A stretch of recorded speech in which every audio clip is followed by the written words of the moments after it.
Advocate Jacob Mudenda, humiliated ICT Minister Tatenda Mavetera. And this is something which she was supposed to be presenting herself, but it took the Speaker of Parliament actually to take the role of MPs or ministers to actually articulate how things should happen. So, in as much as people believe that he overreacted, let us take a look what he had to say. Mavetera, while you are still on ICT, you want to start a little ICT park. Why? Why? That is defeating that whole idea of one data center. And in my conversation with you, I said Google is prepared to fund you, to fund the government on a centralized hub. And we discussed that this centralized hub will not be for Zimbabwe government only. And I said, and talking to James Manyika, the vice president of Google, we agreed that if we put in place enablers A, B, C, D, which we discussed, that hub will be a regional hub for the whole of SADC. And when we met in Victoria Falls, Honorable Minister, you remember, you made that statement, and parliamentarians from the SADC Parliamentary Forum agreed with you. And that's the way to go. And if you read this 2025 AI index report produced by Stanford University, you'll be clearly directed as to how you can establish that. Relatedly, it will also give you how you rope in the private sector. Government can't do it alone. It will show you the matrix of bringing in the private sector. And you relieve Treasury from the fiscal's burden. So that should be the way we go. And the other issue is one of laptops. Now, I don't know to what extent you have engaged Bindura University. They are producing their laptops. Parliament has seen them. They are of good quality. They are of good quality. Huh? Let's coordinate with our universities. They are doing wonders there. Now, while I'm talking about university, I was very disappointed, Honorable Minister of Finance, that there's no evidence in the submission by the Deputy Minister of Higher Education that there is a clear outline on how our tertiary institutions relate to the private sector. Let me give you a practical example. You are training architects there, right? You are training architects, but you are not linking up with the construction industry. You are not linking up with the construction industry. You are training engineers. Are they linking to the various sectors of infrastructural development in the private sector? So that as they finish, they are employable there. Or as they finish, they can create, employment. The collaboration is very weak, Honorable Minister of Finance. It's very weak. But the brains are there. The brains are there. And the question of active ensuring that the innovations in the innovation hubs and the industrial hubs, those discoveries, those inventions, they are not patented at all.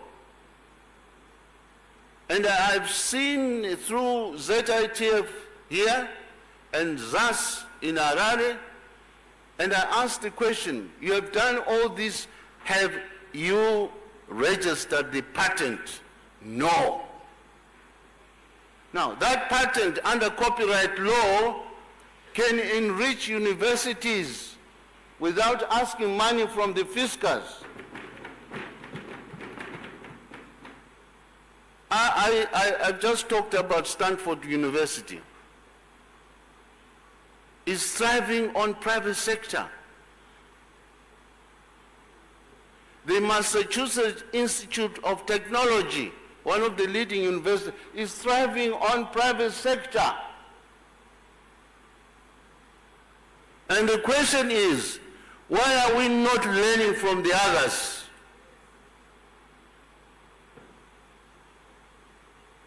And some of our bright boys are being stolen by European countries.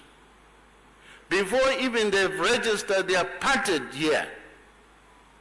So we need strong collaboration that is determined, not this wish-wash affair. So let us see from the time we live here, a new direction, a new direction. And this is what is the meaning of the presidential mantra, Nyika inovakwa neveni vayo, ilizwe lakiwa ngabantu banu. And we are here as the foot soldiers of building that country. And we're just saying, presidential mantra, Nyika inovakwa neveni vayo, and you are not lifting a small brick to build Zimbabwe.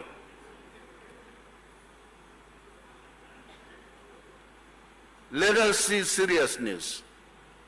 And one of the greatest assets that we have here in Zimbabwe is the asset of the brain. The asset of the brain. We have the brain. And those who profess to have done, higher education and so on, the first two universities were in Africa. West Africa and Egypt. Why should we look down upon ourselves? I rest my case.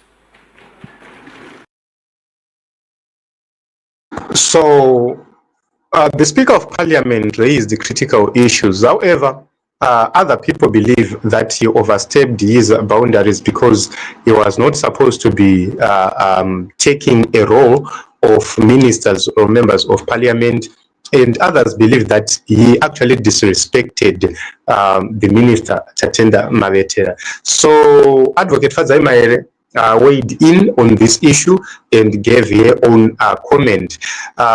So we're looking at the functions of the Speaker of Parliament, trying to understand what does the Speaker of Parliament do. You can actually see that the Speaker of National Assembly is his role is provided under Section 126 and other related sections of the Constitution of Zimbabwe. He or she is elected by members of Parliament, and he must preside impartially over the sittings of National Assembly. So Jacob Mudenda failed in his role to impartially preside over the sittings of Parliament, which means whatever happens afterwards does not matter in the politics of Zimbabwe, because everything is no longer done according to the Constitution. It's now being done according to the rule of men, not the rule of law. So his main functions are that is a presiding officer. He chairs all sittings, he ensures there is order, there is discipline, there is decorum, and also He interprets and enforces Parliament's standing orders, its rules and procedures. He can also suspend and expel a member for disorderly conduct. So his procedural authority, he can decide on the issues of points of order, interpretation of rules, admissibility of motions, questions, and petitions, and also he can certify whether the bill qualifies as a money bill if there is need for financial legislation. He can also rule on whether the matter is urgent or of national interest. Then, on the issue of legislative processes, the Speaker signs and transmits bills passed by National Assembly to the President for sanction. And also, he certifies that the bill followed proper parliamentary procedure and announces the President's assent to or veto to the House. And also, administratively, he is the head of the National Assembly. He oversees Parliament staff, budgets, facilities, together with the Clerk of Parliament, and represents Parliament in dealings with the executive, the judiciary, and also foreign parliaments. That is one of the roles. So when you're looking at the constitutional duties, the Speaker of Parliament can act as president if both the president and the vice president are absent or they are incapacitated. He can temporarily replace, be a temporary president or an acting president until a replacement is brought. He can also, on the other issue which we can talk of, the Speaker of Parliament,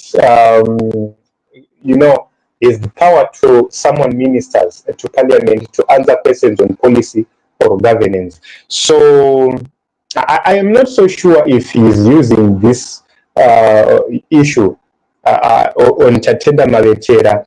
I'm not so sure about that, if he's using this rule on Chatenda Mavetera. He is actually saying that we have spoken about these issues, we've discussed about these issues. So he expected to see Chatenda Mavetera giving a clear presentation during the parliamentarians.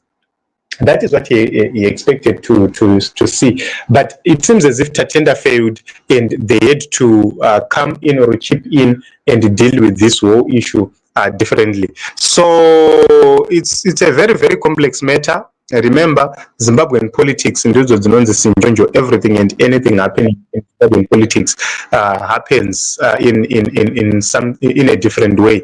But we'll watch to see what happens, and we'll continue to look at these whole issues as with much interest and understand what is happening politically. So a lot of people are agreeing with the speaker in terms of the issues he raised. Some people believe that he's right, and but others believe that although he is right, he raised them wrongly. They would have done that then zozouya before the people is presented by the minister, so that there is respect, there is decorum, and so having said so, let us meet in other episodes and other broadcasts. Much love.